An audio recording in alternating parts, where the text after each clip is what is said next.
on you.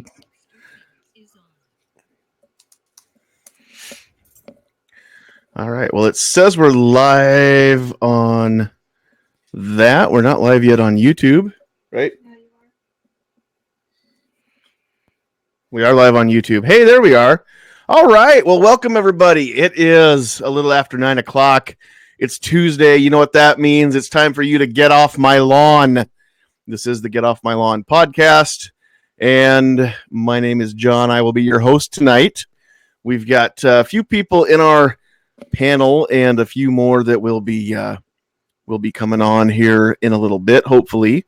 So we'll see what happens. Got a few things that we want to do. I'm always looking for ways to change things up, ways to make the podcast more entertaining or more informative or all of the above, and make it to where you are more likely to want to tune in and see what we're talking about. So what's up, guy that comments? So there's a couple things that I want to do. Hopefully we'll make everything change for the better. I'm going to need help from all of you out there in YouTube land, as well as everybody in the panels to pull this off. One of the things that I really want to change is the fact that sometimes I get people telling me, well, your chat was good, but it was just an echo chamber.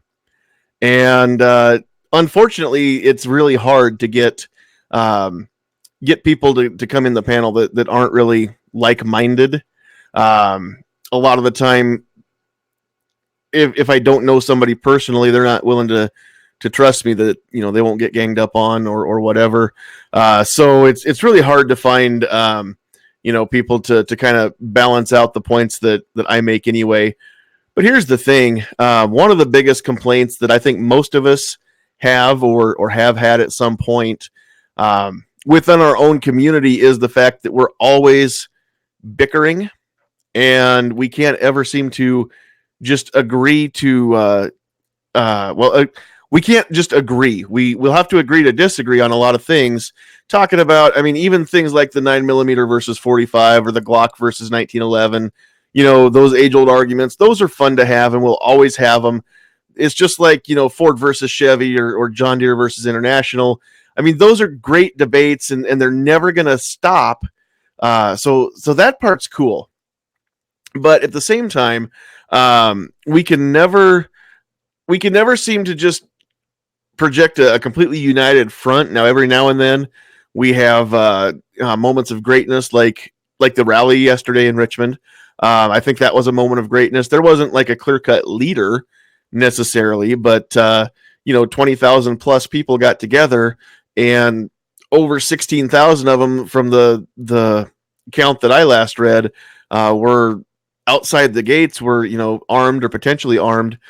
And no incident. Not only did they not have any issues, but they even tried to pick up after themselves. And so that, I think, was a moment of greatness. And I think I'd be remiss if I didn't congratulate everybody who was in attendance at just being awesome. And that is the way that I want to see our community represented. That was amazing.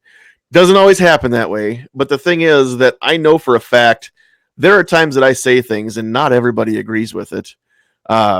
There are times that I say things that somebody in the panel doesn't necessarily agree with. Those of you out in the chat, you're not always very shy about saying whether or not, if you disagree with me. But sometimes the people in the panel, I think they're afraid of maybe wearing out their welcome if they disagree with the host. And I know that there are maybe people that are out there that would be the case, but I'm not one of them.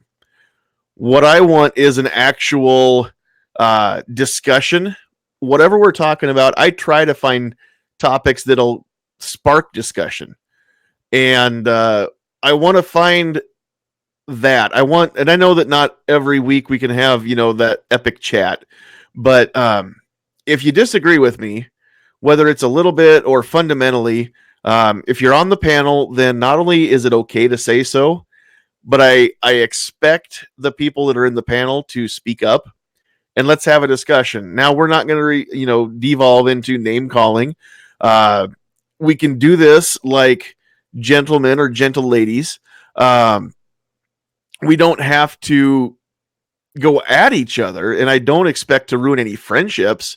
You're certainly not going to jeopardize my friendship if you disagree with me. In fact, earlier I was talking with Kingpin, and he was saying, if you're really my friend, and I say something that's completely wrong, or you think it's wrong, I that's part of being a friend, is letting me know about it. So things like that. I think that we can have maybe some discussions, even if they turn into heated, I should say passionate discussions. It's okay to be passionate. That doesn't mean you're mad. And even if we completely disagree and we go round and round with each other on a chat, that doesn't mean that, when the chat is over or when we move on to a different topic, that doesn't mean we don't like each other. That doesn't mean we're not friends. I think that's what we can all agree to do. So that's kind of what I'm looking for. Now, if you are not willing to call me out or go against what I've said, if you don't think that you can actually do that where you'll have a discussion and you refute what I'm saying, you might be in the wrong podcast. You might be on the wrong panel. If that's the case, you can sure let me know, and I'll stop sending invites to you. But I don't think I have anybody on the invite list that I have to worry about that from. But I want to make these chats something to where they hold people's attention. They don't want to turn it off. And again, I want something that all of you out there that are watching either live right now or even on replay, you're saying, hey, this is cool. I want to share this. I want this person or that person or all of my friends to see this. So that's kind of what we're looking for. That's kind of going to be the first thing. Second of all, I'm not here to panhandle or ask anybody for some money. I do want to point out that I'm getting more and more of you all the time that are joining from Facebook that like the page on Facebook that are coming over to YouTube. I have heard from a lot of people on Facebook when I've asked the question that say, well, they don't watch the YouTube chats, but they would love to see them, live on Facebook. So that's not an option right now because it's too expensive.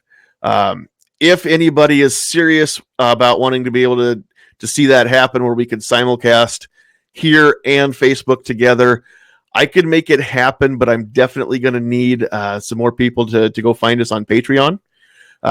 If I can build up Patreon membership or patronage, I should say, then we will do some patron exclusive things. We will make it within Patreon's rules, but we'll have some contests for giveaways, things like that. We'll make it worth the time. But I can't make that happen without people helping me. So for now, we're stuck on YouTube, and hopefully we can grow the YouTube side of it, and you're willing to share the link around and get some more people watching. So that being said, a couple things I want to get into here. The first unpopular opinion that I'm going to float out here, and I'm okay if everybody disagrees with me on this one, which is probably the case after what I just said. That's always going to be the case. But I understand that not a lot of you maybe will think the way that I'm thinking on this. But as great as the example was that everybody set for us yesterday in Richmond, the whole thing didn't even need to happen. There's been a trend over the last several elections. I believe since 2008, there has not been a Republican president that won Virginia. So along with that, it stands to reason that Virginia's been turning blue for a long time. I think that anybody that was paying attention maybe could have seen this coming. And I know a little bit of it was gerrymandering, and they redrew some districts to gain more Democrat voters. But at the same time, I am of the firm belief that if the Republicans in Virginia had not been complacent, if they had been paying attention, and if they all got out and voted, I don't think we'd have had the issues that we would have had. Also, I know that not everybody's a single issue voter. And I know that some of the things that happened, including the Virginia Beach shooting, did change a lot of opinions, even within the Republicans' voting base, on some of the things that had happened in some of the election results. But at the same time, Now all of a sudden they didn't keep the state red, and they've got a Democrat governor, they've got a Democrat state house, a Democrat state senate, or majority in the state house and the state senate. We all saw what happened even before the first of the year with all of the bills that were pre-filed or ready to file that were going to be introduced. And then all of a sudden, everybody lost their minds. And so, again, what did you expect was going to happen when not enough people get out there and vote and keep those candidates out of office? This is now we're at a point where we have to have a rally. Now we're at a point where we have to have people saying, it's time for some civil disobedience. It's time to show them that they work for us. It's time to throw them out. No, the time for that was a long time ago before this ever came close. So that being said, that's the first thing I want to bring up is the fact that this all could have been avoided. In Virginia, you brought this upon yourself, and it's up to the rest of us in the other 49 states. Let me revise that because some of the states are blue, and I don't know the exact number, but the other roughly 40 odd states that are red in this nation, it's up to the rest of us to make sure that Virginia doesn't happen where we live. That's our job. So what do you guys think about that? Don't all talk at once, though. I mean, if nobody else wants to talk, I could complain about Virginia for the next 6 days. Sorry, man. My mute was muted. My mic was muted. I was sitting here chatting away, and I was like, "Why aren't you responding to me?" That's okay. We'll let Kingpin. No. Let Travis go ahead. I'll okay. wait.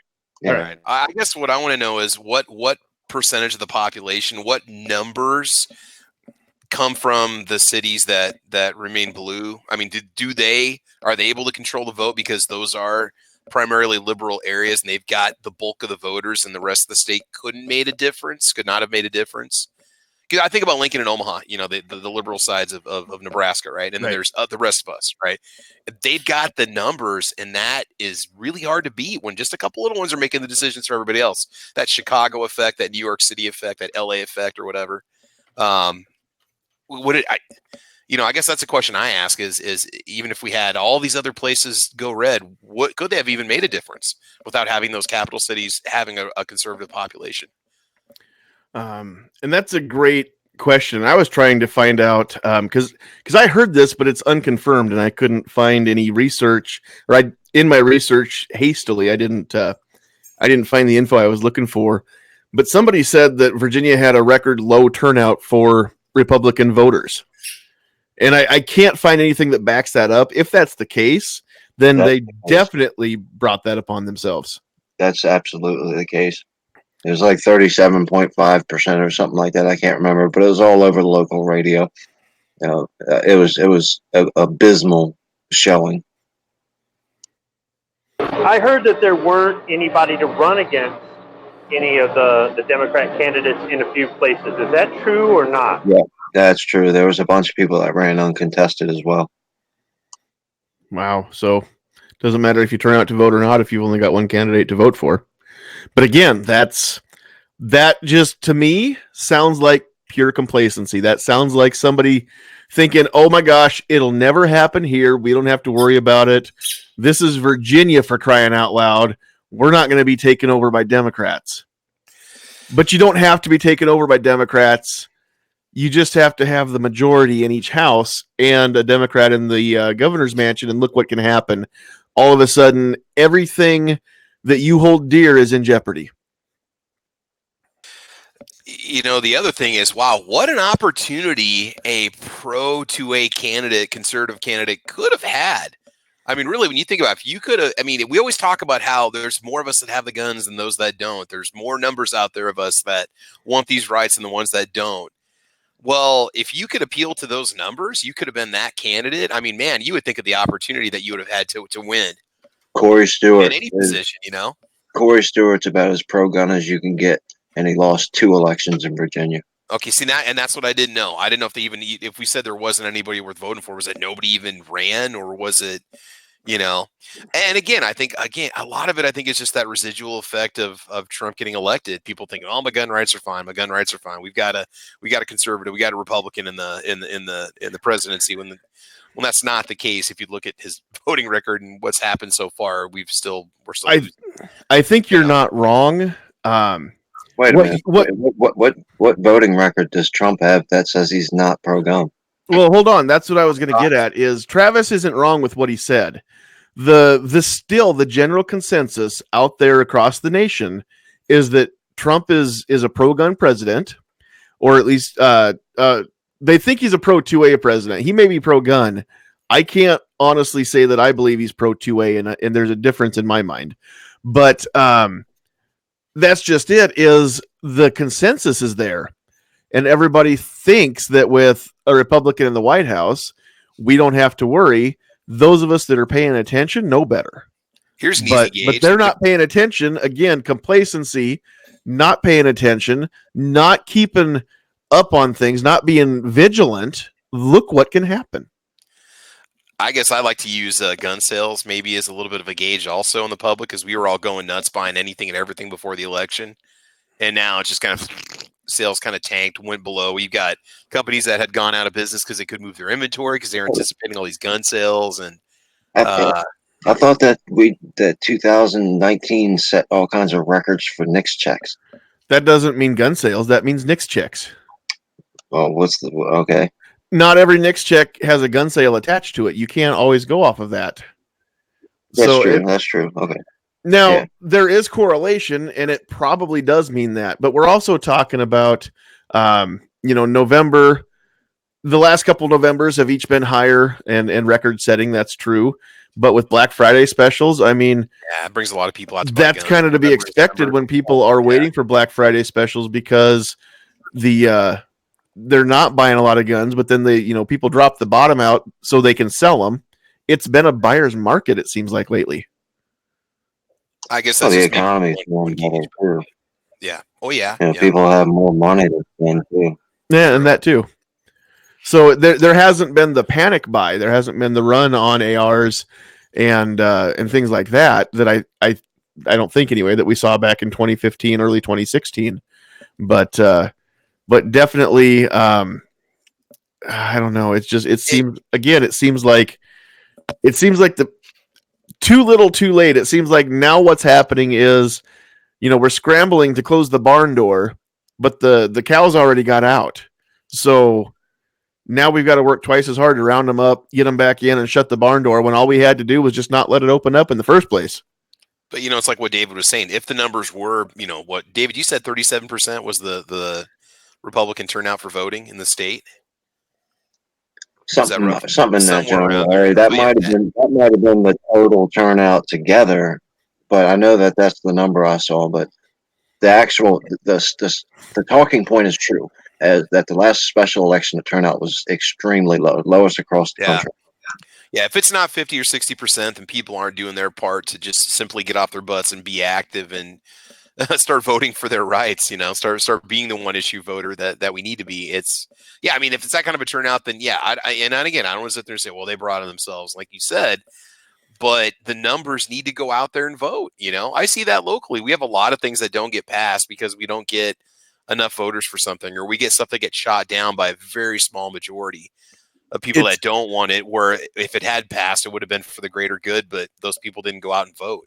Well, and how many of you in the panel and you out there in the chat too, sound off out in the chat, how many people have you talked to, not online, just in your regular day-to-day life? How many people have you talked to that actually knew what was going on in Virginia and knew why that was going on in Virginia? Nobody's paying attention. No. We're paying attention because this is what we do. This is what we're passionate about. So yeah, we're going to know what's happening. But the general population, it's not like they got a whole lot of coverage on mainstream media. And what they got, half of it was skewed. And so, again... the other half called it a gun rally. It was a pro-gun rally. Yeah, they didn't... No, I don't remember ever making it. It wasn't about the right to gun. It was about the right to bear arms, the right to form a militia. Now, losing that right which is what we were doing or what's going to happen. So, I mean, I don't like how even the media I didn't hear any news outlet call it a pro Second Amendment rally. That's it. I kept hearing the gun rally, the firearms rally, Mm-hmm. and then they show the people in their fatigues. And then it's like, oh my God, really? No, it doesn't surprise me. Yeah. Then they're complaining because like, oh, look at all the white people. Oh, look at all the white nationalists. And then, people were saying, well, look at all these people of this nationality or this ethnicity, or, look at all the people that showed up that aren't white. Your argument is invalid, but that's not what makes the mainstream media. That's not what gets ratings. And nobody on the mainstream news mentioned that there were 20,000, possibly 20,000 armed individuals on the other side of that fence, and nothing happened. Well, no, Governor Northam thanked all of the state police and the Capitol Police for keeping order. And because of them, they kept everybody safe. So that's what happened. The 6 or 7 cops, per 1,000 people that were there, definitely were enough of a deterrent that it's got nothing to do with the fact that gun owners, as by and large, as a majority, are not violent people, and they just want to be left alone, and they don't want to be told what to do, or they don't want to be told that they can't do something that the Constitution says you can do it. So for those who've never gone to a rally, especially one where open carry is legal, we almost always outnumber the cops, not just in bodies, but in firepower. Mm-hmm. I've never seen an issue where the cops have been jerks. I've never seen an issue where they've thrown their power around. Some of them are pro 2A. And I haven't seen anybody taunt the cops. I've seen people walk up to them, thank them, shake their hands, whatnot. But I've never seen an incident where it's been, there was one time where a cop got between me and the one really loud protester over there saying, it isn't worth it. And I'm not going to start a fight. I want to have a conversation. He goes, all you're going to do is give her what she wants. Think about it. I'm like, you're right. And I walked away. And I thought he handled it really professionally, because I wanted to have this conversation with the anti-gunner. All right, here you are. Finally, here you are. Let's have this. Put down your megaphone and tell me what's wrong. And I wasn't gonna get in an argument with the police or whatever, but that's the closest I've had to an incident. So for those people out there who've never been, who are like, oh yeah, the cops are there to arrest you, and they're this and they're that, and they're, maybe in some of the in the 12 communist states there are when the 2 people show up to the gun rally in the Capitol, maybe that's the case, I guess. But for the rest of the country, especially where there's open carry, that's one of the safest places you could be. Even if there's somebody that's on our side that's a little bit, ready to start something, they got to be looking around going, forget the cops. These people that are standing next to me are going to cut me to pieces. Well, and that's just it. And I think that everybody that was there, especially the people that were outside the fence, I think that they should all send a collective, you're welcome to the governor, because they kept it safe. They kept it peaceful. They were the ones making sure that nothing bad happened. Whether it was by intent or not, the 16,000 plus people carrying guns outside that fence were a huge deterrent to crime that day. They kept everybody downtown safe. Pretty much. they were a deterrent to anybody who's going to start trouble, and we were policing our own. Yes. We were because there are plenty of keyboard warriors on the internet that probably didn't even show up. And there were even some big YouTube channels that, shame on you, for calling for violence, or insinuating that there's going to be violence, or doing what you could, just like the fake news does, in order to amp up something and create something, because it's like, oh, for the next week or so, we'll still be talking about Virginia, but after that, it'll probably die down and it'll come back. And this, when there's laws and stuff being passed, and maybe new legislative action taken against, or a lawsuit or whatever, or if there's going to be another rally, we'll talk about it again. But imagine if there was violence yesterday. Some of these, not only would the news outlets have tons to talk about, but some of these really big YouTube channels that were pushing for something would have something to talk about for the next 6 months or a year. Is that what you really want? Or do you want us to get our rights back without there having to be anything that everybody's going to regret? Everybody. Well, and that's just it. And I took, I didn't read through all the comments, but some of the comments on the YouTube videos I posted, and then those videos I posted last week about Ralph Northam being a narcissist, and then the video that I made saying that, you know, if you're not part of the solution, you're part of the problem. So if they make it a gun-free zone, then don't take your gun there. I don't know if people misunderstood or just wanted to argue or what, but a lot of people were trying to, you know, tell me that I'm one of them and I'm just as bad as they are, and that I am, you know, willing to be a sheep and everything else. And I'm not. But if there's a way to get out of firing shots, literally, and if I can see a way out, I'm going to take that way, because I don't want this country to come to firing shots. I don't want another shot heard around the world. And I think that there's a lot of people, and like Squib said, even on some of these bigger channels, I think that a lot of these people kind of do want that. And I question the logic. I question the sanity of people. I've never been in the military and I've never been in a gun battle. I don't know what war is like, but I know this much about it. I know that anybody that wants it, really, really wants it, is not in their right mind if they've been through it before. Those cowards don't really want it. Squib talks about it all the time. They're the most chicken-hearted people out there, and they're going to be the first to run. Well, usually the ones that talk the loudest online are the ones that they'd never say those things to somebody's face. Not that there's a chance they're going to come out of mom's basement to begin with, but at the same time, if they ever did, when they go out into public, they don't talk the way that they type. Everybody seems like they're different online, or not everybody, but a lot of people do. And so that's very true. But here's the next thing I want to bring up, because I haven't really heard this discussed anywhere ever. And I think that this point needs to be made, and this conversation needs to happen. And hopefully everybody listening is willing to share the link to this, so that we can get people thinking about this, you know, in the bigger scope of things and more long term. Because again, we've got a community of people who, let's say that all the gun owners band together and we decide that we're going to go and clear out Washington, and we're going to get rid of the president and all the congressmen and all the Supreme Court and all of them, and start fresh. Okay, first of all, there's 50 individual states in this union that all have to agree on who the president is, who all of the senators are, who all of the all 50 states don't agree on all 100 senators, but I mean, they've got to all have new elections now. They've got to send new people to Congress. We've got to have new people appointed to the Supreme Court, and we basically, we can't just hit the reset button on our government. It doesn't work that way. Second of all, who is going to lead us? We don't have a clear-cut leader in our camp.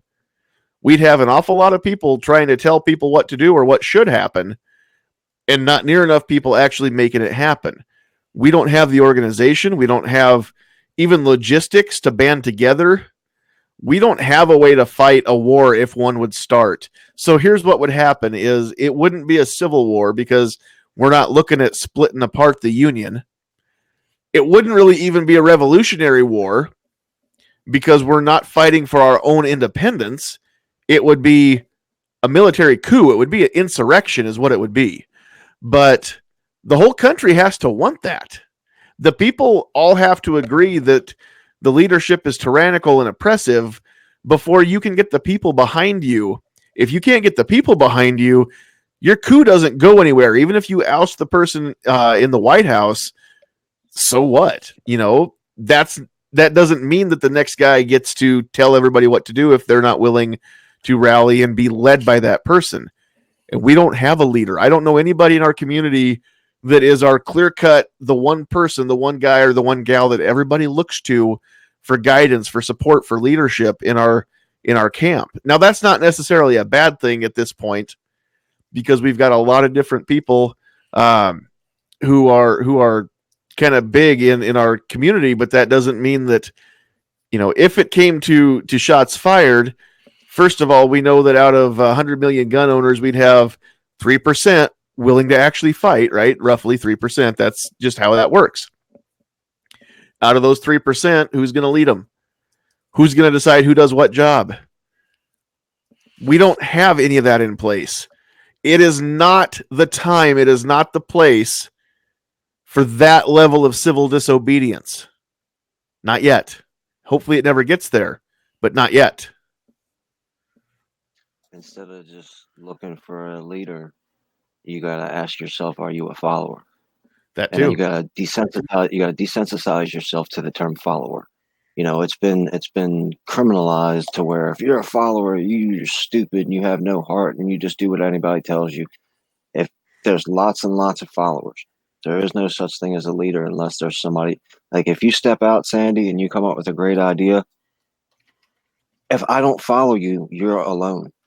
So I have to have faith and trust in you to follow you and not be ashamed that I'm taking orders from you or Right. following your. So don't be so macho and full of yourself to say that I'm not following anybody. If there's a good person out there to follow, you better follow them. Well, and out there in the chat, Tom Heyer is trying to lighten up the conversation, but you're dead on, Tom. He says nobody can decide on a leader because most gun owners want to be the leader. Just lightening up the conversation. But that's the truth. That is the very fundamental aspect of being a gun owner is don't tread on me. Don't tell me what to do. I am my own person. I'll make my own decisions on what I do, on what I own, on what I can or can't have in my house. Nobody else gets to tell me that. And I've got a way to defend myself and defend that line of thinking so that nobody can take that away from me and nobody can come in and tell me otherwise. That's part of being a gun owner. That's how we all feel. So the very nature of our existence is that fierce independence. That is, to me, that is part of being a patriot, is being that independent person who we choose to be in a nation where the government, we have to have a government. Most of us recognize that for infrastructure and to make things happen. We have to have some sort of rule. And therefore, we have a constitutional republic, which means the law is the supreme ruler of the land. We all have to follow the law. If we break the law, we have consequences. Nobody is above that. But as we all know in the panel, and I think probably everybody out in the live chat understands too, this isn't a democracy. This isn't majority rules. Thank God we still have an electoral college, so it doesn't become that. If it's majority rules, flat out democracy, and 51% of the people vote that you should die, guess what? Goodbye. The Constitution says 51% of the people can think you should die, but that doesn't mean they have the right to take your life. And that's the difference between a republic and a democracy. So some government is necessary just to keep everything working smoothly. But at the same time, we have a document that doesn't limit our rights. It limits what government can do to us and for us. And that's the entire purpose of a constitution. So the fact that we are independent people helps or hurts, but it leads to the lack of clear-cut leadership and clear-cut followers, because none of us want to be told what to do. Some people are willing to go through that when they enlist, in a military. I understand that in order to get a paycheck, somebody has to tell me what to do at my job, but I'm not forced into that. I can quit that job anytime I want and go find a different one. I can, if I enlist, I can't quit anytime I want, but I don't have to re-enlist unless there's a draft. I get to get out when when my time is up. I don't have to stay there. I mean, everything is on our own terms. It's based on our own decisions. So, yeah, Kingpin, you're right. If we had to come to that, we'd have to have a lot of people willing to follow somebody else, and I think that we'd have a lot of argument over who gets to be the leader and who has to be the followers. I think there's a romantic idea about it. You're frustrated with your government. Yeah. You're frustrated with them thinking they're above their law, behaving as if they're above the law. You want to prove a point, not just to them, but to every tyrant out there, every potential tyrant out there. And you think that you can just snatch up your Mosin, run down there with your camo and your body armor, and you and some of your buddies, and march in there and just mow down whoever's in your way and grab these people and take them out and lynch them in front of this angry mob that's all backing you up. And then after they're dead, what? Who's going to do what they do? I'm not saying there aren't legal ways to recall them or not reelect them or whatever it is. But okay, and then also after you've done this heinous thing, who's going to come after you? And even if there was this thing that spread like fire, somebody did it somewhere, a small group did it somewhere and was successful, and that inspired it to happen all over the country. You're going to have all these factions. There's going to be infighting. Then all of a sudden, you're going to have that breakdown of law and order and infrastructure. Suddenly, your regular daily things aren't going to, it's going to be a mob. It's going to be, and the next day, when they're hungry, where are they going to get food? They're going to loot for it, which is this, unlawful thing, and it's dangerous. People are going to get shot. Some store owner's going to try to protect his store, get shot. Somebody at Burger King is going to get shot because they didn't feed these guys. Whatever it is, and it's just going to get, spread more and more and more. And before you know it, you've got anarchy. There's a total breakdown of the government. It's brother against brother, neighbor against neighbor. The military split up, law enforcement split up. The government's in hiding. They're following their protocols for nuclear war.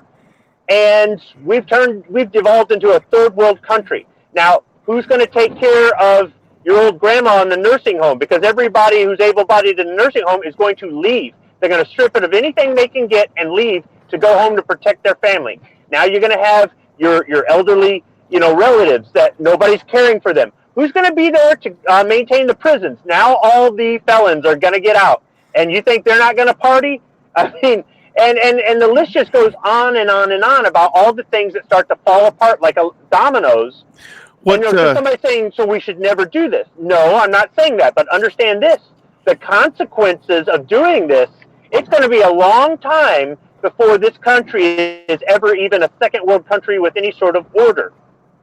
And that's just it. And keep this one in mind too, because right now, because we are still at this point one nation under God, countries like China, countries like Russia, they keep their distance from us.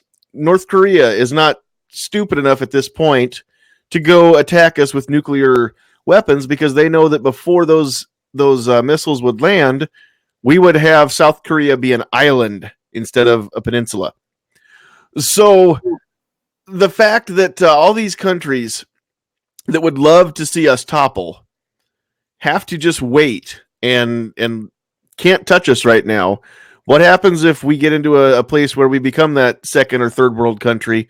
We don't have a military anymore that can keep the wolves at bay. We're too busy fighting amongst ourselves. Even if we're sheepdogs, we're fighting with other sheepdogs, and the wolves are coming in and picking off the sheep while we're busy not even paying attention to what's coming in from outside the fold. And again, nobody said that they have a plan for this. We can't just jump in half-cocked. We've got to have this worked out before it would ever happen. I think the founding fathers came up with a bunch of really nice documents that, like Squibb said, let every tyrant that's ever going to exist know, not here, pal. We've got a constitution. We've got elections. We've got recalls. We've got a Supreme Court. We've got this. We've got that.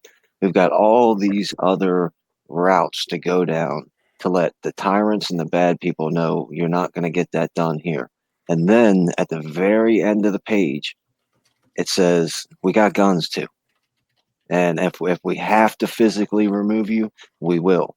But just to know, we've got all these rules and regulations over here and founding principles to remove people who act like tyrants.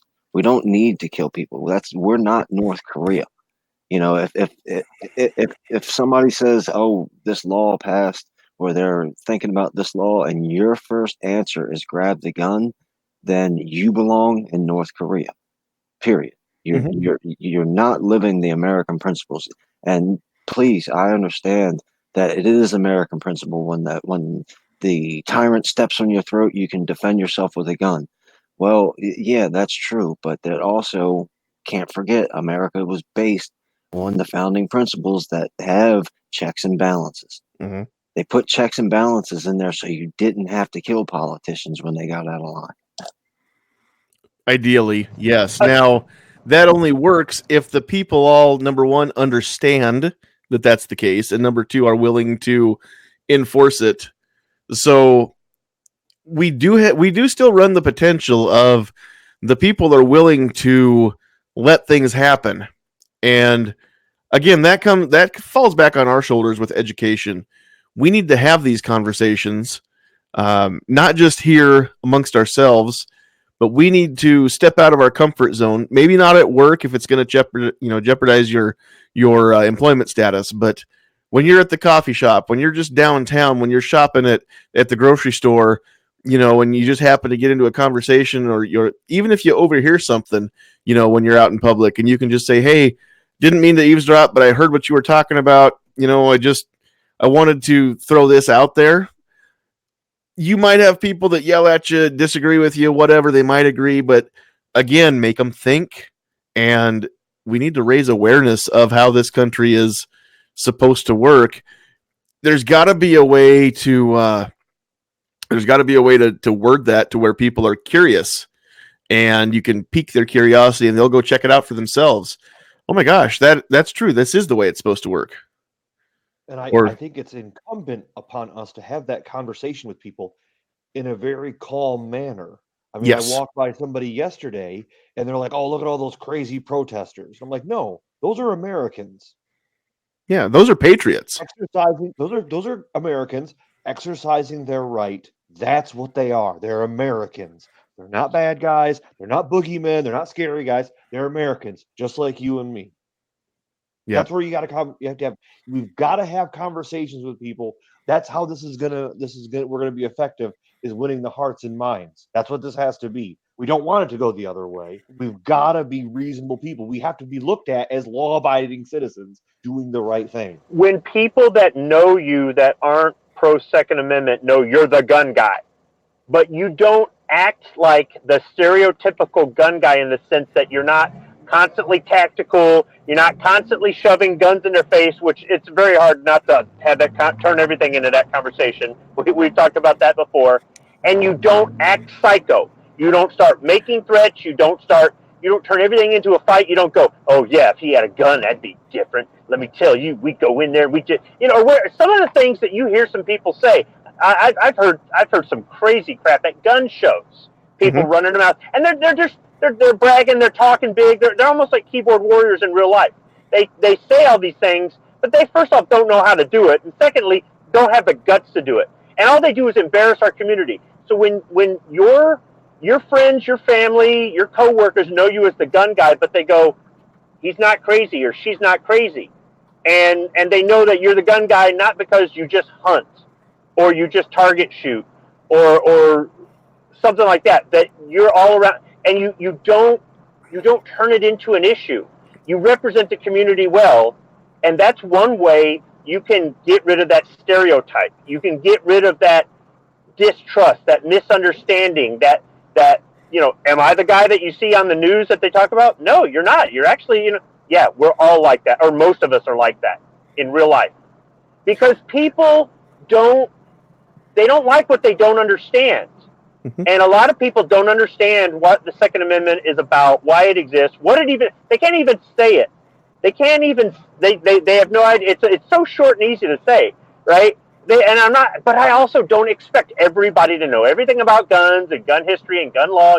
It's just not. It's just people aren't going to, they've got to want to know it in order to know it. And if they don't want to know it, they don't want to know it, but they don't have to think of us as a threat. They don't have to think of us as criminals. They don't have to think of us the way we've been portrayed, because we're not those people. Well, and a lot of it too comes from when you're having that conversation is you have to make a decision before you open your mouth. Do you want to be right, or do you want to engage them in conversation?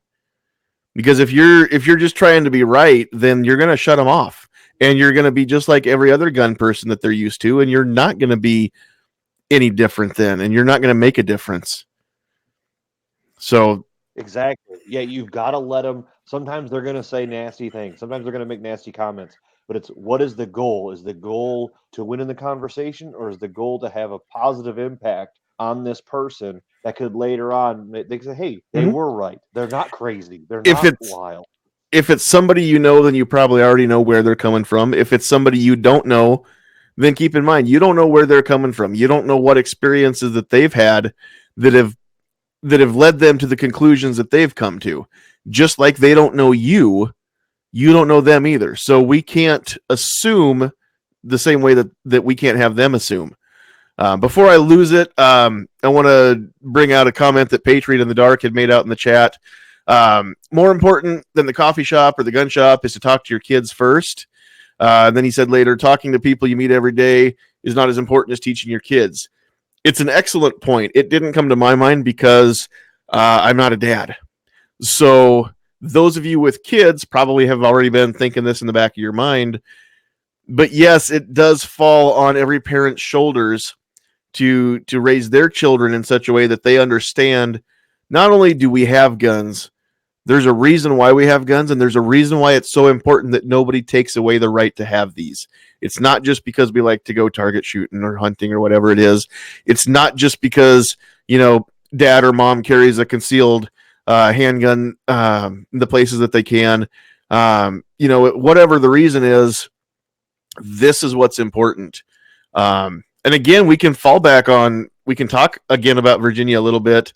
The rally yesterday and lobby day yesterday, great teachable moment for those of you with kids that are old enough to understand the concept, so that they understand why it was so important. And then not only that, but they understand the significance of that many people getting together and nothing happened. And it's not because there were police around, it's because nothing was going to happen.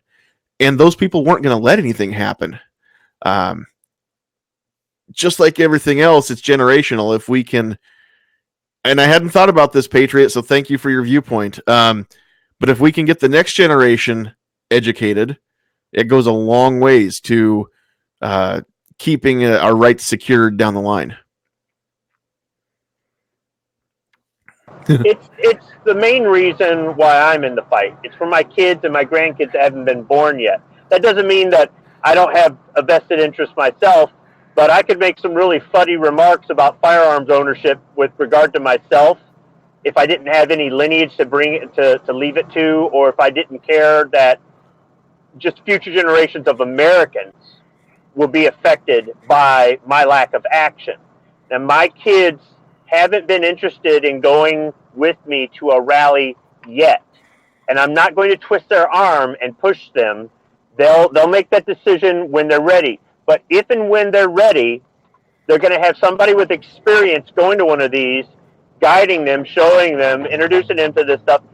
And if they want to continue the fight, they're going to have somebody with experience that can help them and answer their questions and help them pass it on to their kids. One day I'll be showing my grandkids, and it's just something that's important. That doesn't mean that if you don't have children, that your fight is not as legitimate as mine.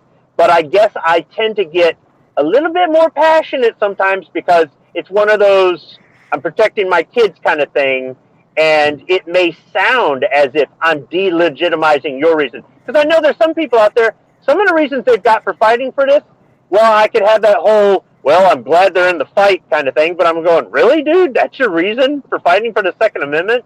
I mean, I've seen some stuff that is just like, hey, man, it's a free country, do what you want, but okay, whatever.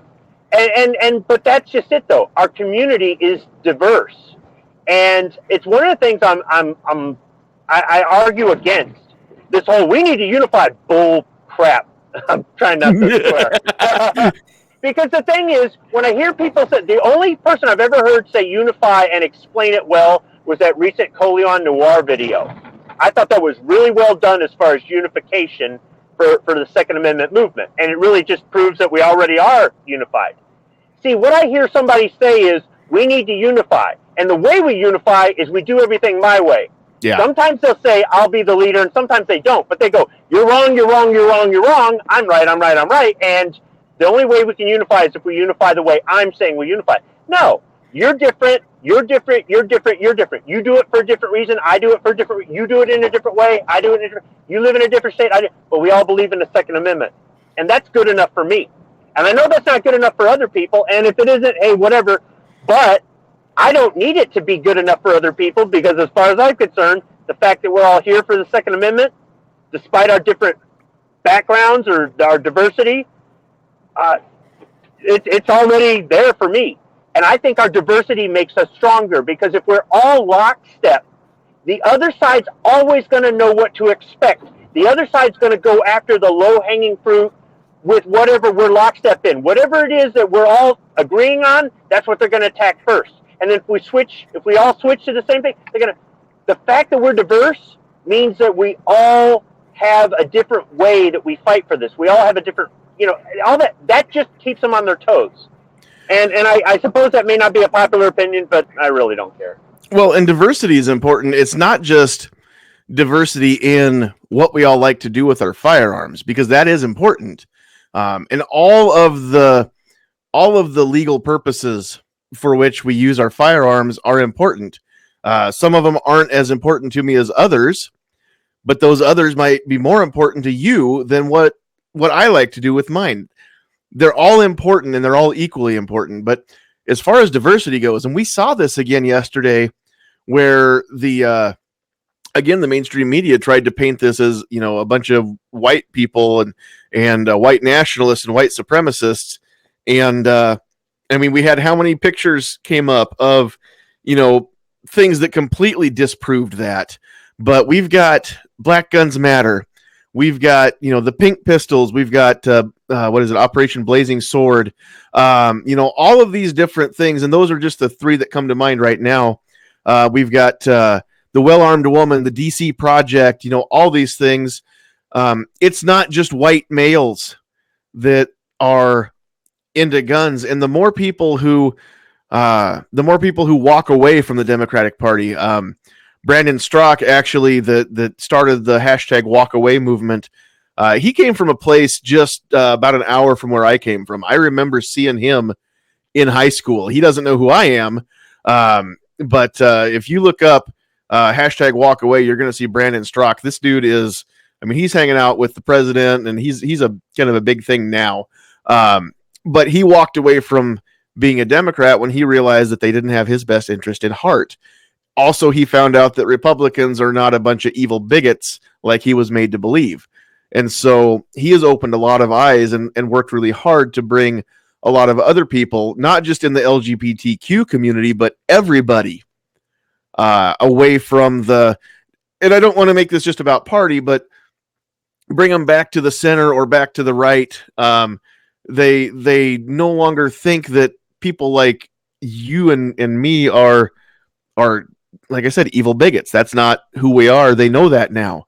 The Blexit movement with black people who are leaving the Democrat Party and becoming Republican, becoming conservative, speaking out. Candace Owens has been a huge instrument in that. Maj Touré too. There's so many examples of people who are not white and are not male that are championing the same cause that we are. Because gun control is racist. Gun control is sexist. Gun control is pick an ist. It's that. People who need to be able to defend themselves, any minority group that wants to level the playing field, whether it's physical or numbers or just the fact that you don't feel safe. And you shouldn't have to feel unsafe to be who you are in your own skin, right? And so whoever you are in your own skin, if you're armed, then you automatically are so much more safe than if you're unarmed and nobody can force their will upon you. And more people are realizing that. So I think that as a rule that gun ownership is growing the way it is because it's not just the old white guys. It's not just Elmer Fudd anymore who care about gun rights. And I think that it's encouraging to me a little bit when I feel like we're getting beat down and I feel like maybe, it's not that it's hopeless, but like we're not gaining any ground here. I realize that I shouldn't believe what I see on the news or read on the interwebs, because we're gaining ground. We're making a difference. Each one of us who takes somebody new shooting for the first time, we're making a difference. If every person with a gun took one person out shooting for the first time and then they bought a gun, and then they took somebody out shooting and then they bought a gun, I mean, we would grow our numbers literally exponentially. And all it takes is that one person that you took out shooting and they found out that guns aren't evil and you're not evil for liking them. It's a simple little thing that we all can do. The thing about diversity is it's a strength or it's a weakness. And just cutting it down the middle, right versus left. The right allows, we'll just use the Virginia rally. None of that, nobody, no white guy called up their black friend or their Asian friend or their gay friend that might be Asian and said, hey, come to this rally so you can be the gay Asian there. Right. That didn't happen. A gay Asian person showed up because they cared. And when you let diversity be organic, it's a strength. That's what we do. When I say we, I'm talking about the people on the right, Second Amendment, First Amendment, real leave me alone, let me do my thing kind of people. You do your thing, let's just not hurt anybody. I know where you're going with this. The left forces diversity. Yes. Every single time. Now, if we want to say we got a group of Glock diversity, SIG diversity, concealed carry, open carry diversity, and then it's got to be Glock 22 diversity. Then it's got to be flat dark earth Glock 22 diversity. Then it's got to be 20 round mag flat dark earth Glock diversity. That will destroy us. Yep. If you don't carry appendix, then we're going to cancel you and make it to where you wish you were never born. Right. Absolutely. No, I mean, it's fun to tease the Glock guys. It's fun to tease, and have fun and all that. But ultimately, nobody Don't be making fun of my Glock. Nobody really cares. Like the Scotsman. If you're standing in a protest line with the crazy Scotsman, he doesn't care if you got a Glock or if you got a 1911. That doesn't matter to him whatsoever. I got a bigger one. I got a bigger one. There we go. And the left has got to have blonde-haired, transgender, left-handed, July individual group, and that's why it destroys them every single day. Could we say that part of the problem with the left is that they are so into their diversity that they are defining what's diverse and they're basically eating their own? I guess case in point is, we heard about RuPaul being criticized by the gay community, and here's somebody who's been a staunch supporter of gay rights and transvestites and this and that for decades, and this person was being attacked by the liberal left. It's like, really, they're feasting on their own at this point. It's almost like they've just gotten so insane they've lost touch with reality with why they even started their purpose. I don't know that they're well, how did you start that out, Travis? They're focused on diversity, it's gotten or they're so much to a point that you're not diverse enough, even though you're diverse. Well, we're setting the standards for what diverse is, like what David was saying, with the different flavors, and that's what it is. They claim that they want diversity. Yes. And they claim that they're the diverse ones, but then they want to tell you how to be diverse.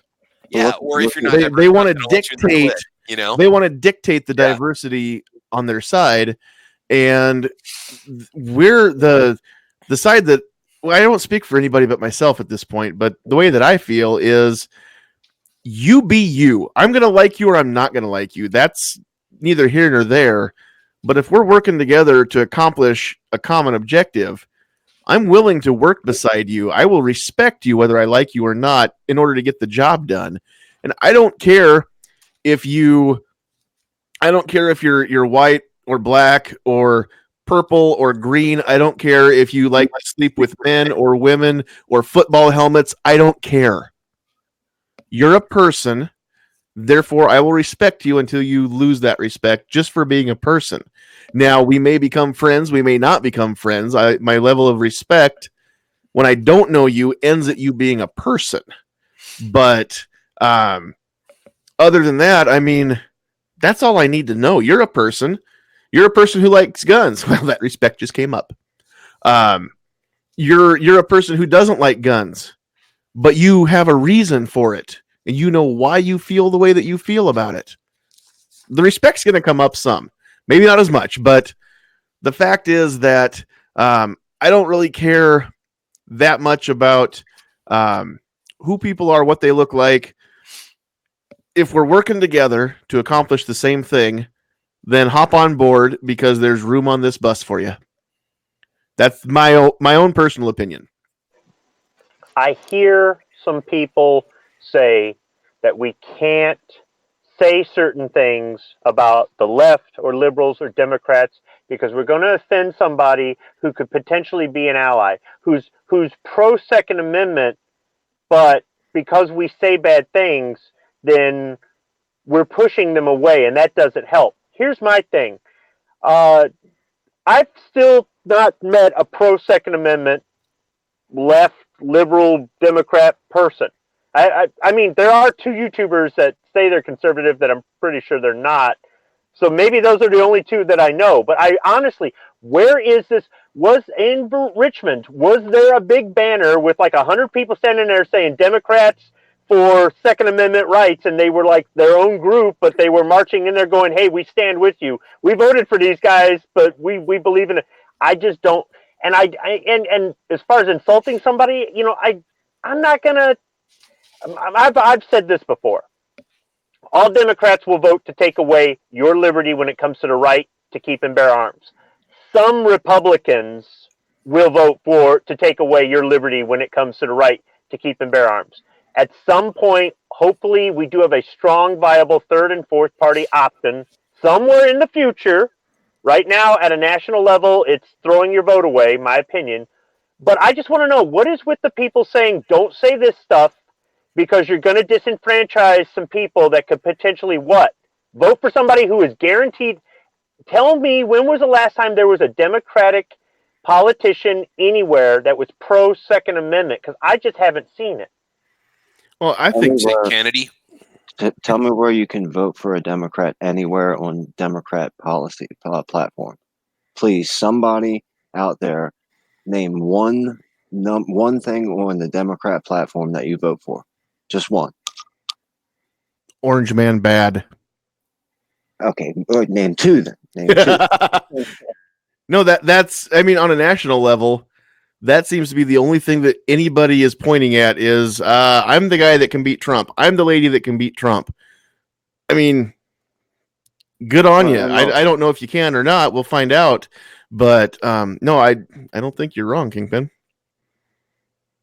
If we have patience, and the problem with the patience is we're going to get a bunch of duty thrown at us, and we're going to have to clean up a huge mess when it's over with.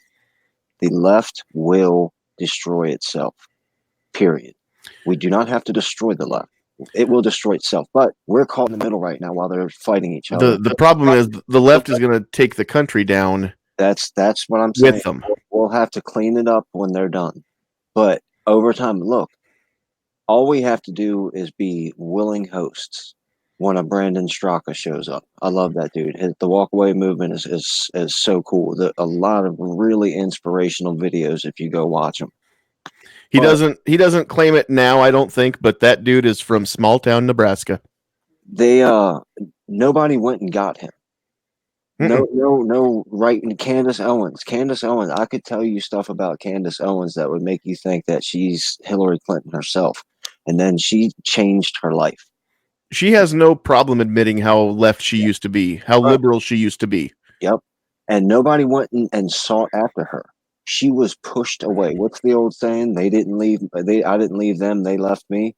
Mm-hmm. That's exactly what's going on. And then as long as we're here to say, hey, we disagreed with you for a while.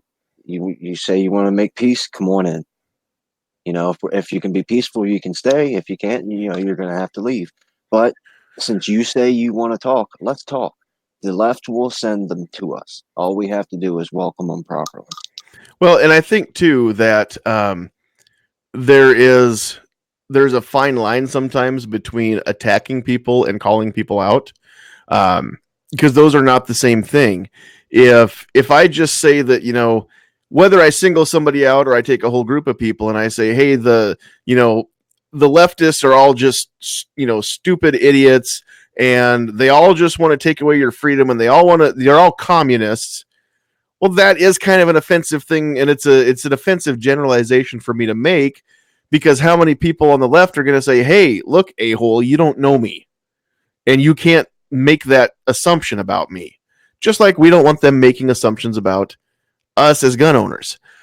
However, at the same time, if somebody says, hey, you people on the left, do you realize that what you're fighting for is things that we've had before, or we've seen other countries have, or seen other countries do?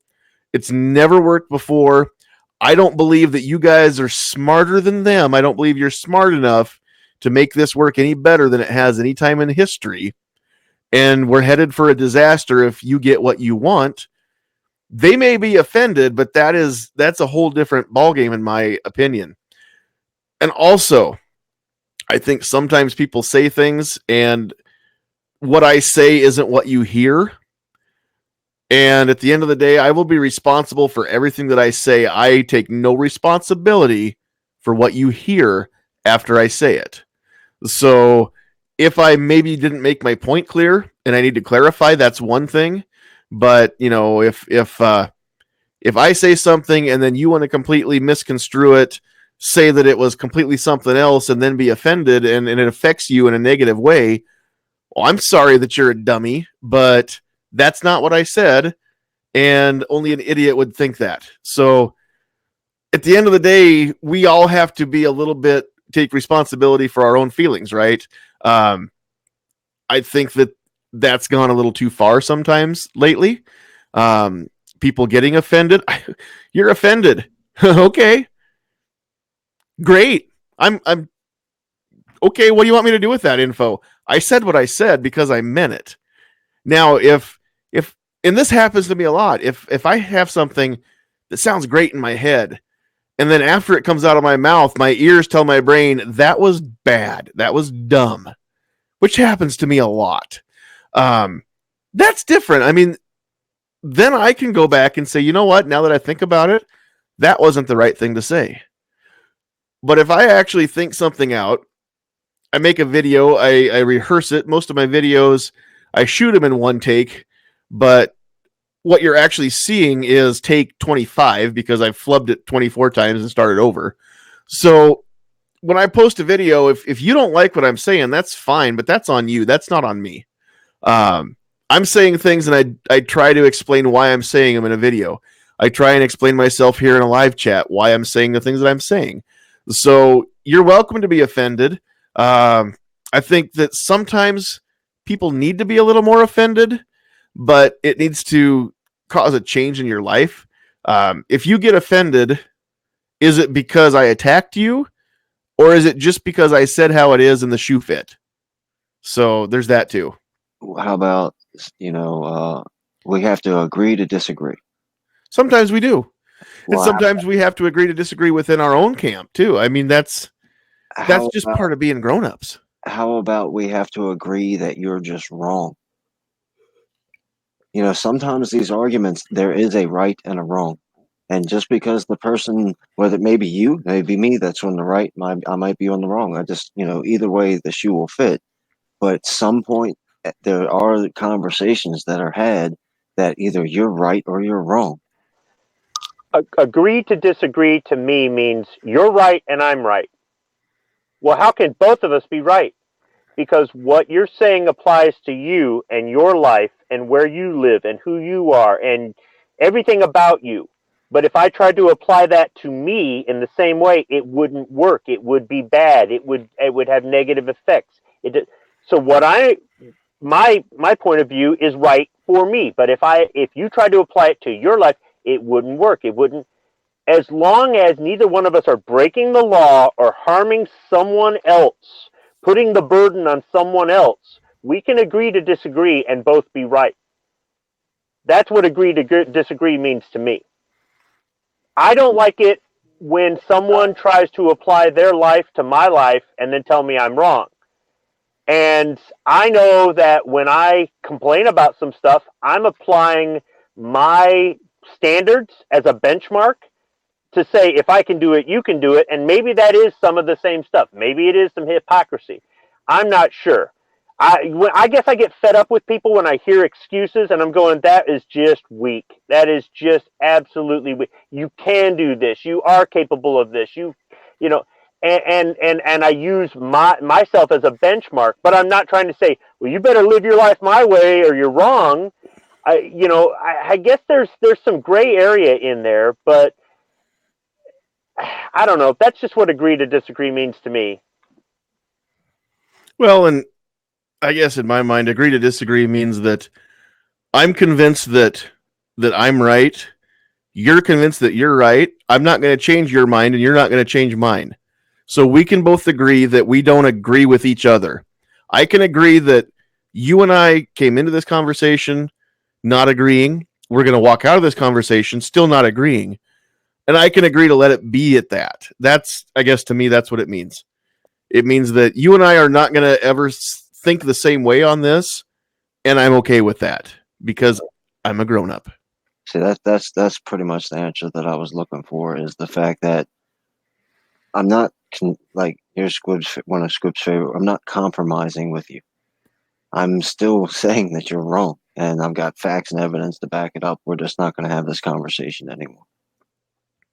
And we haven't had it happen a whole lot here where, I mean, tonight's topics, I don't think there's anybody in the panel and probably not even out in the chat that is, fundamentally in disagreement with the things that we've been talking about.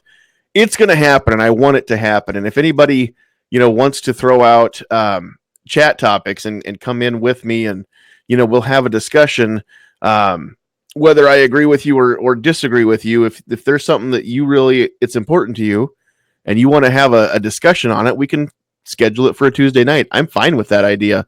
Not everything has to be a fight. I don't want all the chats to be a fight, but I do want them to be thought-provoking. And I don't want people to hold back because they're afraid I might not invite them back because they disagreed. That's not going to happen. But here's the thing is, if I say something and it's what I believe, if I really believe it, then I should have no fear of my beliefs being challenged. And I know I've said this before. If you challenge my beliefs, one of two things can happen. Number one is you are going to show me a perspective I've never considered, and I'm going to see things from a different point of view, maybe in a different light. Maybe I'm going to see that what I've been thinking and what I've been saying isn't 100% the way things really are, and it's going to change me for the better because I've considered other viewpoints now, and that's what learning is. The other thing that can happen is you're going to present your side of the case. I'm going to say, I understand where you're coming from, but I just can't see it that way. I just don't agree with what you're saying, and it's only going to firm up and cement my beliefs even more, and I'm going to be even stronger in my convictions. Either way, challenging what I say and what I believe is healthy for me because I'm either going to know why I believe what I believe or I'm going to know why I need to change my mind. Those are both good outcomes. I'm okay with either one. Not everybody else is okay with both of those outcomes. Some people don't want their beliefs challenged. You're forcing somebody to think. Some people don't want to think. It's that whole critical thinking, right? It's hard for some of us, but I know I need to do it. Well, okay. You're right, though. You're exactly right. Not everybody wants to think. There's so many people that don't watch the news because the excuse is, well, there's never anything good on there. Watch the news sometime. Watch the local news sometime. They do try to find those feel-good stories as well so that everything isn't all doom and gloom. But at the same time, if you don't watch the news just because there's bad news on there, well, then stick your head in the sand, you ostrich, because the world is not a good place. The world has bad things happening every day. And if you don't know what's happening around you, then how can you make any decisions about what should happen around you? You need to be informed. And I didn't always feel that way. I was wrong then. I didn't care what happened. I didn't vote. I always said that I waived my right to complain because I didn't vote. so I won't complain for the next 4 years. I don't say that anymore. I go in there and I vote because I do want to have a say in what happens. And I do want to be able to complain. And if you didn't vote and then you complain, then you're a hypocrite. Well, I hear a lot of people complain about their situation and I see easy fixes. Or I hear a lot of people complain about things, but yet, like Kingpin says, they don't offer any solutions. And I think those are really good words to live by. Yes. Don't complain unless you want to offer a solution. And there's a few things where I still don't have a solution, but I'm thinking about it. But other things, okay, I do have a solution. When somebody says, I just don't want to do that, they're admitting that they're plain lazy. When somebody says, I don't have any money, and I say, get a job, well, I don't want to work. Well, then you ain't going to have no money. Then stop complaining about the money. Yes. But, and that's just it. I get so sick of people complaining. From time to time, somebody tells me something that maybe I could do, and sometimes they got a point. And other times, it's like, do you realize that what you're saying, once again, doesn't fit into my life? So it's not that what you're telling me is wrong, but that doesn't work for my life, where I live, what I do, how much money I have, the fact that, I have a family or whatever it is, right? So good try, but come up with something better. And then there's other times where I'm going, crap, I never thought about that. Thought I was supposed to be smarter than this. So, there's a lot of it out there, and you can call somebody out on their BS pretty quick when they've got something, and you give them a solution, and they can't come up with a reasonable explanation why your solution wouldn't work in their life. And I don't know that, and I know this isn't what you were trying to say, but I don't know that necessarily we need to say that, if you're going to complain, then offer a solution, because there are a lot of things that I complain about that I have no idea how to solve the problem. But if I'm going to complain, then I'm also going to ask for solutions. Here's my complaint. If anybody knows how to change this, please help me figure this out.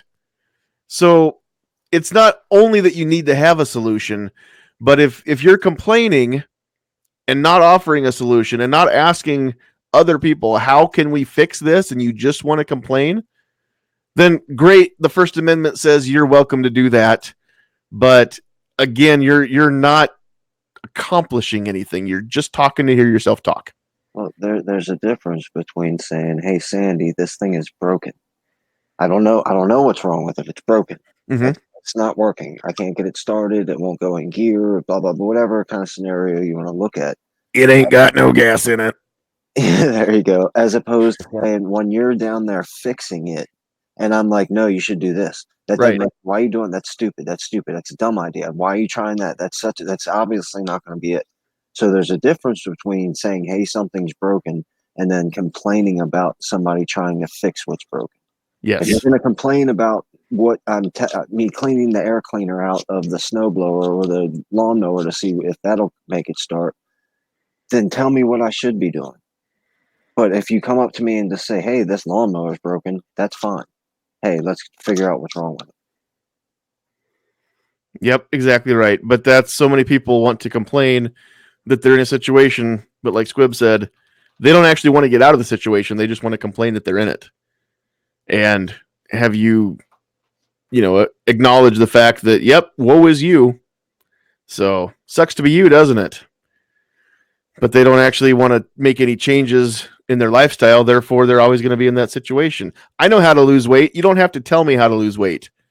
But I'm not doing the things that I would have to do to lose weight because I don't want to change my eating habits and I don't want to go out and run a mile. And so far, it hasn't really affected my health, but I know one day that's coming. So I know what I need to do.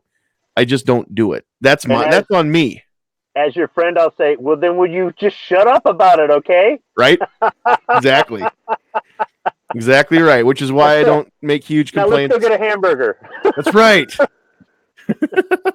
Now that's what about having a really strong opinion on something, but you lack any experience in it, and your strong opinion is based on ignorance?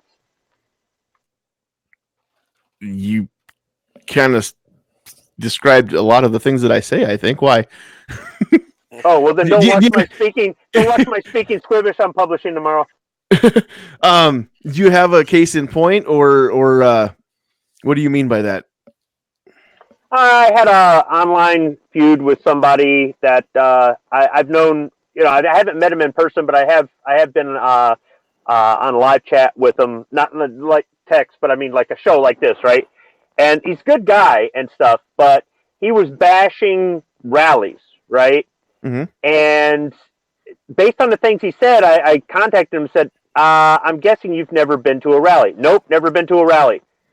Okay, you have a right to bash them, but you know how ignorant you sound bashing them when you've never actually attended one. Or one of the complaints is not enough people go to rallies, but you haven't gone to a rally. You're complaining about not enough people showing up, but you're not showing up yourself.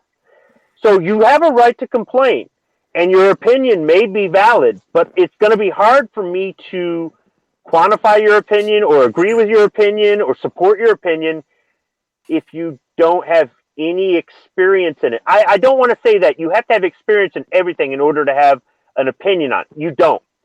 Right. But if you don't, or you're not doing what you're having this strong opinion about yourself, it's really hard for somebody to take you as credible. Absolutely. I have opinions on childbirth and menstruation, but I have no experience with either. But then I try to keep those opinions mostly to myself because I also like to be alive. But So, then when I say that, but then when I say that, the person might think, oh, well, he don't like me, or he's attacking me, or no. I'm giving my opinion on your opinion. Why my opinion is your opinion. It's just not. It's why I won't give your opinion any substance. mhm. And some people might bounce back from that and go like, okay, all right, I'll prove you wrong, or let's agree to disagree, or whatever it is. And some people might go, all right, I don't ever want to talk to you again. I have no idea what's going to end up happening. But it was part of why I decided to go ahead and review something that I had talked about in the past and put out a video on it. And I'm not calling anybody out by name or any of that stuff or whatnot. But for me, it was a matter of the breakdown in communication in our community when we should be sharing ideas or sharing or offering solutions, or that and people are just think it's nope, you're just trying to twist my arm and change my mind. And there's plenty of people in our community that are like that, and I don't want to come off as one of those people. Change your mind on your own, but I'll tell you why I don't agree, or I don't know. I just know that it's really difficult sometimes to speak your opinion without being concerned that there's going to be some sort of consequence if you're trying to stay on some sort of positive level with somebody. Friends, acquaintances, coworkers, whatever.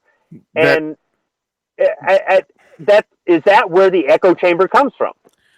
Maybe sometimes, and I think sometimes that also falls into the camp of learning to choose your battles, knowing. I suck at that. Yeah, I'm trying to learn. It's been a lifelong learning process for me too. I do have a friend who can tell you that I'm getting better, but I don't think that they would say I'm good at it yet. But as far as that goes, sometimes you need to know when to speak up, and sometimes you need to know when to just let it go. And I don't know. You can't teach that. You just have to learn that, or not. Some people never learn it. They can't let it go. They can never let a comment go by without addressing it, which I don't know that it's necessarily a bad thing, but you need to learn how to deal with those people. Sometimes again, at the end of the day, you need to remember that you're only responsible for what you said. You're not responsible for how somebody else took it. And if they took it in a way that you didn't mean, then you can have that discussion and say, that's not at all what I meant. And you're getting offended by something that isn't what I said. If you don't care about their opinion, then it doesn't matter. If you offend them or not, you're offended, but I don't know you and I don't care about you, so be offended. Free country. Aren't you glad you're in America? And you know what? The last response I got from that person was something along those lines. And since then, I've been trying to, I guess, put myself in his shoes or try to look at it from a different perspective without really having that perspective and trying to go, okay, what's another thing this could mean? Maybe this isn't what he was saying, and maybe I don't want to give his opinion any sort of substance, not just because he lacks any experience in it or he's not doing anything about it, but maybe I took it entirely the wrong way. You and I have had that happen a lot. I don't have a problem admitting I was wrong or got my facts, screwed up or whatever. But oh yeah, speaking of which, I made a remark on your last show about bore sighting crew served weapons when we mounted a laser on them, and I thought about it afterward. And it's like, wait a minute, I don't ever remember bore sighting one, so I'm going to correct that right here. I know that means nothing to anybody, but it does to me. It was like a couple decades ago. You think I would remember? It's not that long, but yeah. I don't remember what I had for breakfast today, dude. I think that it would do myself and a lot of people some good to try to remember that we're not always right, but or at least be able to admit when we've changed our mind and why. Maybe why is more important, that we have changed our mind on something. I think it's important to, regardless of how much experience somebody has in whatever they're talking to you about, if somebody gives you some good advice, you take it. Yes. Yeah. So it's your detriment. I don't have children, but if I give you some good child raising advice and you don't take it, it's to your detriment, not mine. And you don't have to have raised a child to understand certain things. I mean, I don't have to be an auto mechanic to understand certain things about the mechanics of a car. I know when some things are blatantly wrong, and I don't have to, I don't have to be SAE certified, or whatever is that what it is? SAE certified. I don't have to ASE certified. There it is. In order to tell you that car is jacked up. I mean, when you've got one wheel that's cambered in, one wheel that's not, and they don't track the same way going down the road, even I can see that that's not right. Even though I've never worked on a car, fixed a car, or built a car, that doesn't mean that I don't know anything at all about how cars are supposed to work. Even if I've never raised a child, that doesn't mean that I know nothing about how children need to be raised. I don't know near as much as those of you that have done it, clearly. But there are some things that are kind of blatant that even I know better. So that just comes with being a little observant, I think.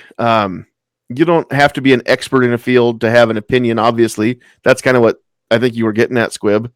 You don't have to have any experience whatsoever in a field to have an opinion, but all of our opinions are filtered through our own experiences, right?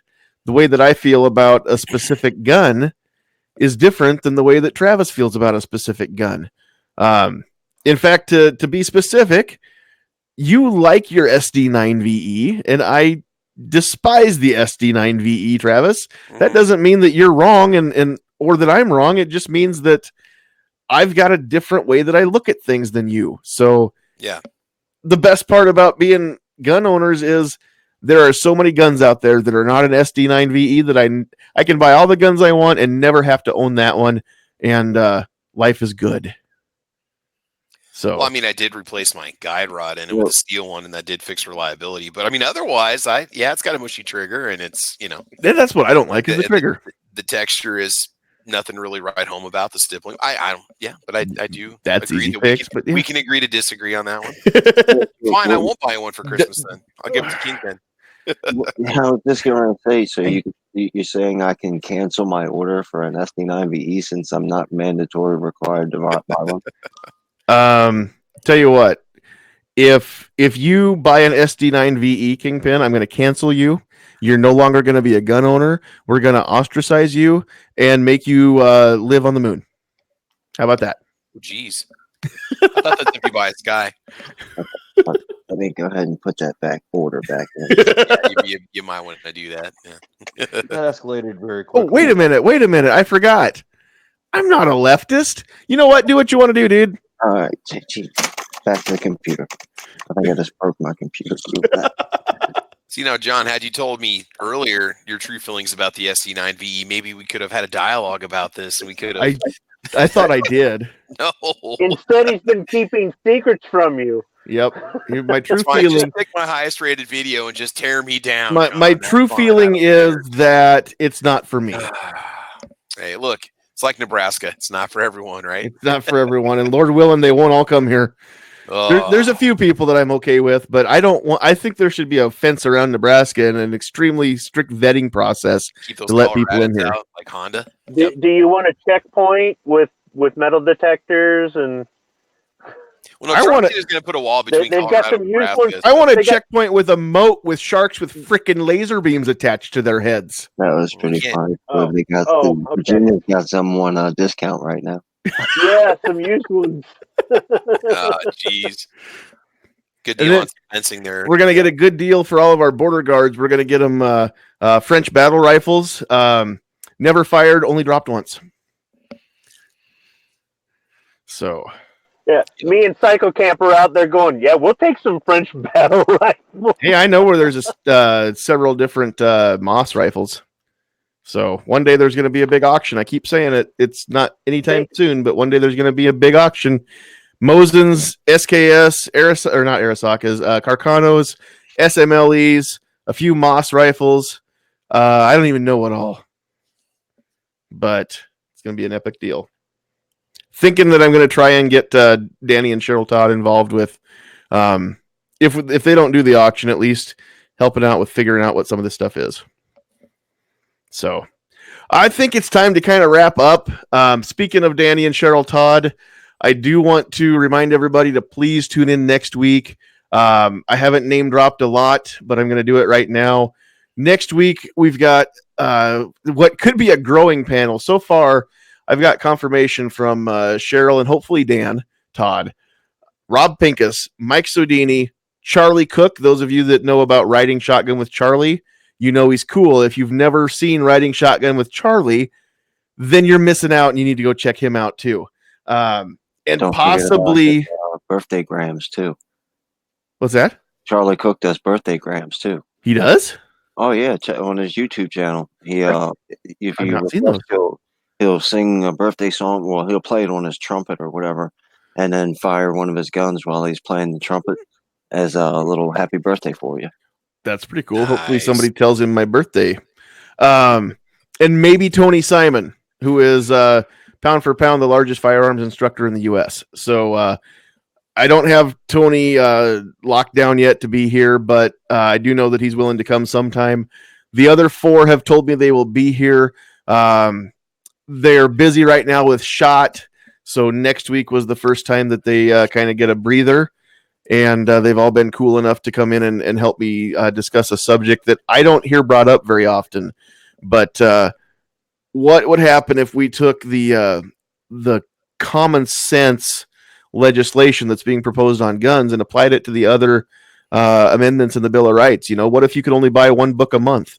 What if you had to have a permit on your car that before the police, without a special license, the police can go through your car anytime they want without a warrant? You know, all these things. I want to have the real discussion of what would happen if we started limiting these other rights the way that people want to limit the Second Amendment, because I don't think that discussion is being had, and I don't know why this isn't a bigger discussion nationally. Because if people would find that discussion, I think we'd have a lot more people open their eyes and realize, well, no, I wouldn't be okay with that. I wouldn't be okay with saying, well, you can only have this church or that church. There's a list of approved churches in this state, and if it's not on the list, you can't start that church. I wouldn't be okay with that either. Why can we do it to guns? So hopefully they will all be able to make it the way that they've said they should be able to. Next week should be a fun night. That means that there won't be as many links going out to people in the panel. We will have a smaller panel just so that we don't have too many people in there we'll get a few of you in here, but for the most part, I just hopefully everybody will still show up in the chat on the typewritten chat part. So that's what's coming up in the near future.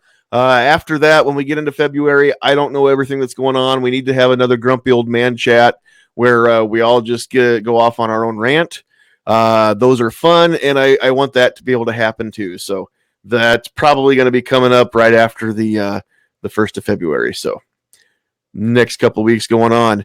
We did not introduce everybody in the panel when we got going, and I didn't realize that until we were about an hour into the chat. So I'm going to introduce you and give you a chance to do any plugs and any final thoughts all at the same time as we go through here, panelists.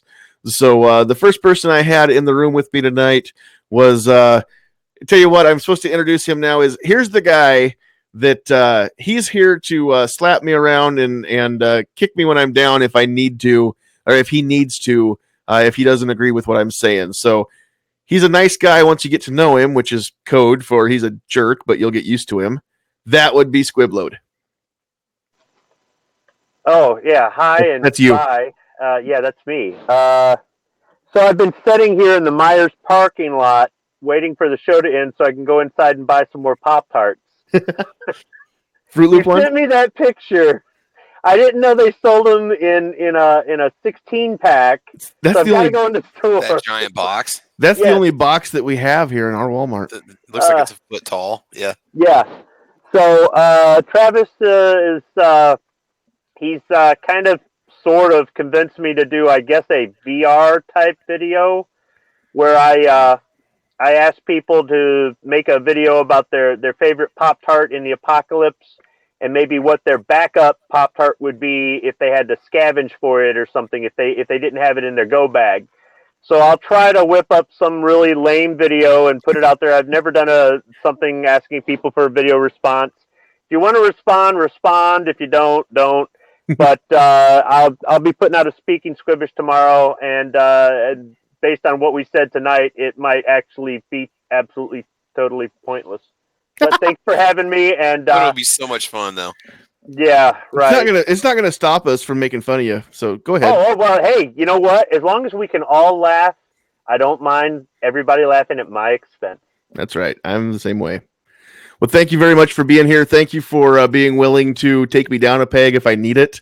Thank you for being willing to say, hey, I don't know if you're wrong, but I say this instead. And half the time when you and I, at face value, we think we disagree on something and really we're saying the same thing in different ways. But I think that's still important because not everybody has the same way of saying things. And it's maybe the way you say it, people can relate to, better than the way I say it or vice versa. So it's still important. So, alrighty. Next up, we had Mr. Liberty Bibberty. Duke Liberty was in the house. So we'll let you say hi, sir. and plug those videos that I see popping up on the channel. Yeah, really appreciate the invite. But check out my channel, Duke Liberty. I just uploaded 2 videos today. Super excited about them, and I appreciate last week you increased my subscribers like 2,000%. Heck yeah! So thanks a lot for that. If there's anybody here tonight that was not here last week, please go check out Duke Liberty. And you haven't made any comments out in the chat. If you make a comment, people can just click on you and find your channel. I tell you what, I have not seen the second video. I watched the first one earlier today. I may or may not have been at work. I admit nothing. But let me tell you that very first video that you posted up, Duke, if I had not known that was your first video, I would never have believed that was your first video. I wish that my early stuff was as refined and as good and as well done as that one was. So I don't know if you did that, if you had to try a bunch of different times to get it right, but it looked like you've been doing this for years. It sounded like you've been doing this for years. And of the 2, I think I like the FDE frame with the black slide better than vice versa, but that's just me. If you don't know what I'm talking about, it's because you didn't watch the video, so you need to go watch that one. Frank and Glock. Yeah, thanks so much, man. I just commented in the live chat there, so people can click on it if they want to. Like and subscribe. I'd really appreciate it, and I'd like to hear everyone's opinion on the Frankenglock that I created earlier this week. So make sure you comment on that video, and don't forget to thumb it up. Let YouTube know that this guy's the real deal and we like him. So thanks for being here, Duke. Again, you're one of these people that found me on Facebook and then came over here to YouTube. So I'm glad that we can get a little cross-pollination. People say it can't be done, but it can. You just got to work at it. So thanks for being here. Next up, we had that other dude that's in Nebraska. It's not for everyone, but it's at least for the two of us, plus my beautiful bride over here. So Travis P11 is in the hizzy. All right, so first of all, I got to use my time here. Duke, I'd love to have you on Caliber Corner at some point. So just send me your email address, and if you ever want to be on Caliber Corner, just like anybody else out there, man, you guys are invited to come talk about your channel and what we do. Second thing, Squib, hashtag brown sugar cinnamon baby all the way. All right. So anyway, that's a Pop-Tart comment. That was nothing sexual. I just want to get that out right now. So s'mores. S'mores, dude. S'mores are hot, man. They're so hot right now. And brown chocolate. What am I talking about? Okay. Anyway, thanks for the invite, man. I do appreciate it.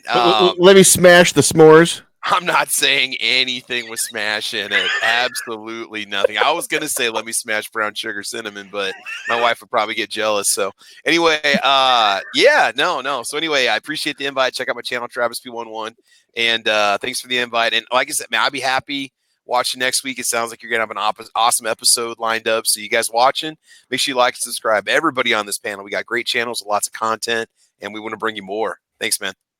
Look at the Pop-Tart aisle. Squib, he's trying to show off. And just for the record, I do believe the Rolling Stones already have a song out about "Let Me Smash Brown Sugar." I think that's what it's about. No, I said brown sugar cinnamon. So okay, well, yours is different. See, there's no copyright strikes. It's like Vanilla Ice versus that David Bowie song or whatever. It's not ding, the same ding, thing, ding, ding, ding, ding. Yeah, I got the extra ding on the end there. Yep, so. Got to have the extra ding. Word. All right. Well, thanks for being here, Travis. No problem, man. Is that a Jolly Green Giant Pop-Tart? What the heck is that? I'm telling you, this is going to be a shootout of flavors. I think we need to have a Pop-Tart bracket next week. Oh, there's like a. Web suggested that. I don't know like what that is. Is that like a Halo guy or something? Xbox. Yeah, it's Xbox Brown game. sugar. Okay. Yeah. Brown sugar right there, man. All You right. get double XP points on COD if you buy brown sugar Pop-Tarts. So anyway.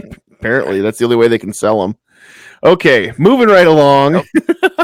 See how I can do that? It's my show, Travis. I can smash you like not smash you. I can smack talk you like that, and then just move on.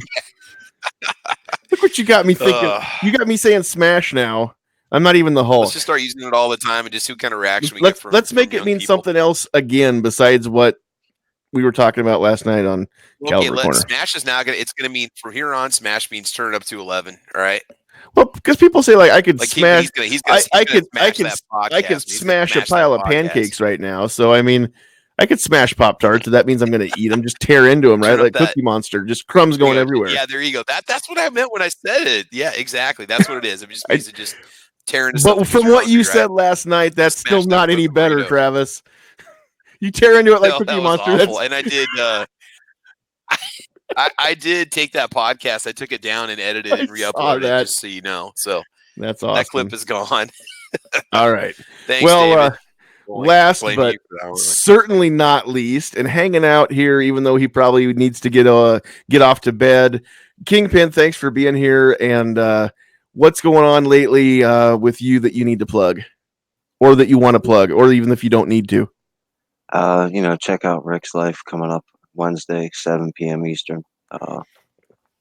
Greatest place to be on the internet is hanging out with Rick and his chat. So if you're not over there, you're really missing out. And you were mentioning there when you were closing out about how none of our other amendments do we need to get, licenses for and all this other kind of stuff, except for the freedom of speech.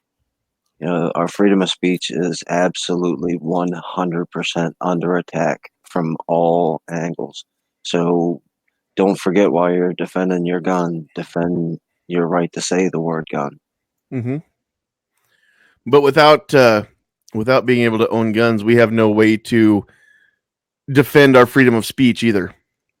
Right. We talked about this before. If your boss fires you for something you said, you can't shoot your boss. Yes, that's true. You have to use your guns and your words responsibly. Yeah, exactly. But we'll get into that next week. But we're going to talk about that. You can't say fire in a crowded theater. We'll cover that and some other stuff next week. But I don't know exactly what all is going to happen. We're gonna, like I said, with that panel, we're just going to kind of roundtable it a little bit. But I think it's going to be epic. I hope it's going to be epic. I'm hyping it, so hopefully it lives up to the hype. So thank you, all of you, for being in the panel tonight, because these chats don't work very well if I just have to talk to myself. And my beautiful bride's over here off to my left, where she would talk to me if she had to, but she'd rather type. She does the typing, I do the talking. So anybody that has anybody that's good at designing, if you want to design a cool t-shirt that says that, if you come up with a cool design and we end up like making that happen on Spreadshirt or something, I'll send you the shirt. You don't even have to pay for the shirt if we end up doing something like that and people start buying them. All right, and then we have the list. So out there in the live chat, if you're watching and you're not commenting, we don't know you're here, so that we cannot say hello to you. So out there in the live chat, at least the people that have commented, Mystic Guns was out there first. Gun Loving Grandpa, Guitar Man Pete, Gunpowder Beauty, Guy That Comments, Duke Liberty. You were out there early on. I didn't see you out there. I'm sorry. New York Outcast, Jay Brown, Blitz, Midnight Range, Keith Gregory, Kingpin doing double duty, Seven Wonders, General Relativity, Vanessa Kitty, Patriot in the Dark, had to leave. He had to get to bed, but I'm glad he was here for a while. Tom Heyer, Mike, Dead Horse. He said he was the 14th thumb, but I think he meant 14th hoof. Ozzy Osbourne, Double A was out there, not feeling the best. Double A, hope you get to feeling better. Kinky Sphincter, and then Duke Liberty again. We've got you here twice because he's the Liberty so nice that we have to name him twice. So all of you that are out there in the chat, thank you very much. This doesn't work very well without all of you either. Whether you're watching live or you're watching on replay, none of this works without you. So thank all of you who tune in either during or after the fact and watch these videos and watch these podcasts. You're the reason why we do this, and hopefully we're giving you what you expect. Like I said, just another quick plug. If you want to help support the channel, if you want to get this on YouTube and Facebook at the same time, we have ways to do that. Drop me an email, sandhillsshooter@gmail.com. Make sure you get Sandhills Shooter, so there's two S's in the middle there. Or if you're on Facebook, you can direct message me over there. But I'll tell you all about it. We're not going to get too much into it here because this is not a chat about begging for money. However, we are a capitalist society. And if you're good at something, never do it for free. So if I can make money doing this, if I can get good at it, then I can maybe make money doing it. I'd be okay with that too. So even if we don't make any money, we're not going to quit doing it. That's not what we're about. We just want to make you think. And we want to make you give you the opportunity to think for yourself and draw your own conclusions. You don't have to agree with us. Just know why you believe what you believe. That's what we're really into this for. That's what we're really after. So on behalf of Kingpin and let me see here. I think I have to do this way. Hold on here. Trying to remember the right way that I can do this, because YouTube kind of goofed up on me. So I think I got to do it like this. Then I've got to... Hold on here. I can't stop the live chat without killing the whole feed. Where the heck did it go? That's what I wanted. Okay, so doing that. Then doing that. I hate it when as soon as I click go live on the chamber, then it goes live on YouTube. That means I can't get back in and stop it very well. And I forgot that was going to be the case. Whoops. Close that. Go there. And we're there. We're already in there. Look at that. Okay, now we can sign off. Thanks, everybody, for hanging out while I was being dumb over here. So, again, thank you very much. We can't do this without you. We love you. We're glad that you're here. We hope that you, if you're not subscribed to the channel, we hope you do so. If you're not subscribed to Squibload, Duke Liberty, Travis P11, or Kingpin, then you need to do that as well. Hopefully you'll share this with everybody. You can just share the link, and people will hopefully open this up and be able to watch it. I guess the only thing I have left to say is get off my lawn.